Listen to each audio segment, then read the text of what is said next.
Let's get into the Wednesday wrangle. As usual, we've got Liz Storer, host of The Late Debate, joining us. But filling in for Justin Smith is Joe Hildebrand, of course, Sky News contributor, great newspaper columnist and podcaster now. Great to have you back on the show. Great to be here, also drinking buddy of Albo, the Prime Minister. Everybody, drinking buddy of everybody. You know, as a yeah, well, exactly, just drinking buddy. You must be a little shattered to see how poorly Albanese has handled all this, as we've outlined, saying and doing some of the right things in the last few days, but sort of been dragged kicking, screaming to where he should have been 14 months ago.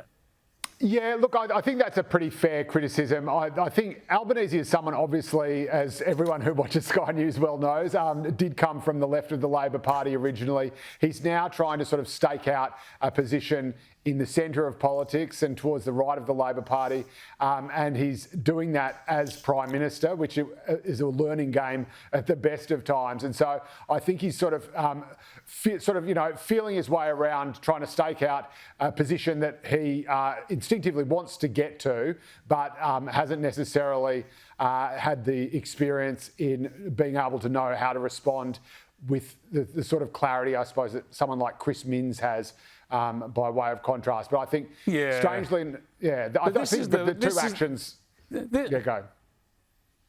That's the nice way, Joe, of saying that, you know, he's saying things that he doesn't really believe. He needs to be authentic. He needs to have conviction. Let's have a look at some of what he had to say at the Jewish Museum today. I unequivocally condemn these shameful acts of violence aimed at the Jewish community.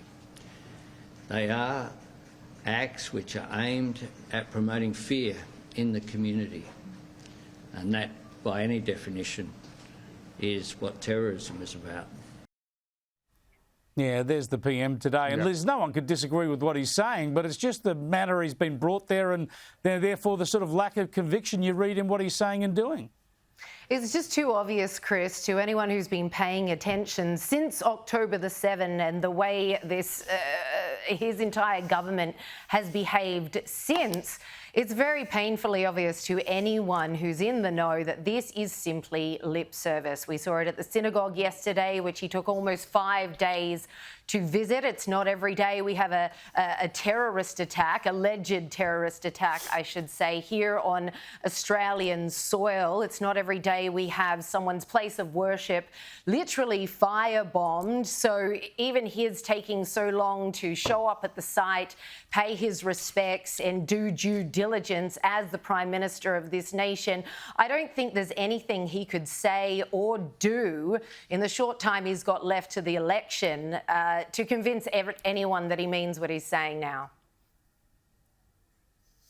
Yeah, I feel you're right, and I feel he gets a sense of that. So that's why we're seeing him just so uncertain on all this stuff. Now, I did mention at the top of the program too how there's not enough focus on the Muslim communities. Not all Muslims, we know that intrinsically. So many great contributors to this society that we live in are Muslims, but there are extreme elements of the Muslim communities that are driving a lot of the anti-Israel and anti-Jewish sentiment in this country. We've seen that at protests. We've seen that from hate preachers and the like.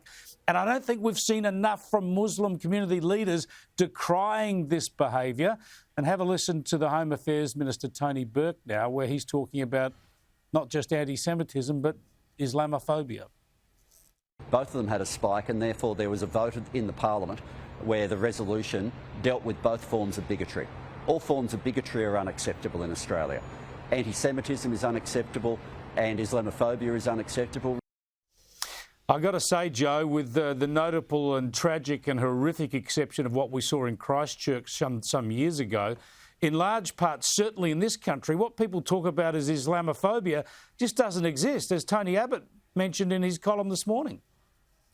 Yeah, look, obviously, you know, all forms of bigotry are to be condemned, but there is something incredibly specific about anti-Semitism that just doesn't seem to apply to other forms of racism. Again, it's accompanied by all sorts of insane conspiracy theories about them, you know, Jews running the world with secret organisations, things like blood libel. I mean, this is something that has been dogging Jewish people since, quite frankly, 2 millennia ago, and they have had no safe homeland to retreat to throughout that time until just after the greatest ever genocide ever perpetrated throughout all of human history. And so I think there is a special obligation we all have to make sure that these sorts of things that have reared their ugly heads constantly in pogroms in Russia, throughout the genocide of Eastern Europe, throughout, the Jews being kicked out of countries in the Middle Ages, the Tudor period, both, Christians often being the worst offenders. There is something incredibly specific and sinister about anti-Semitism that I don't think bears a kind of casual comparison to other forms of discrimination and bias, as bad as they might be. All right, there's too much bad news around, so I want to get Liz to react to this reassuring news. There is a leader of the free world, and here he is in action. Cost the banks a lot of money, but it was fair. $35, deal with the overdraft. One of the things that's going on here, they just turned off my, I'm going to go vote. I lost the electricity here. But anyway, one of the things we found is that, we also learned something from Donald Trump. He signed checks for people for $7,400 because we passed the plan. And I didn't, stupid. Anyway.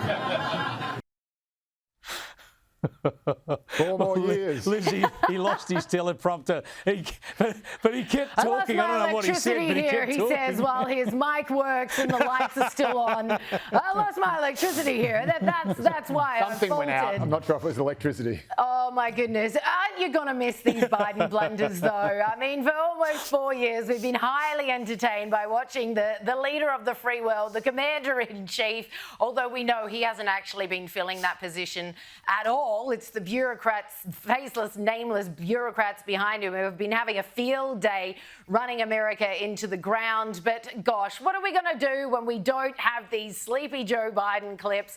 Of course, we will have very entertaining Trump clips to play instead. So we're in for another ripper 4 years, but gosh, they're going to look mighty different.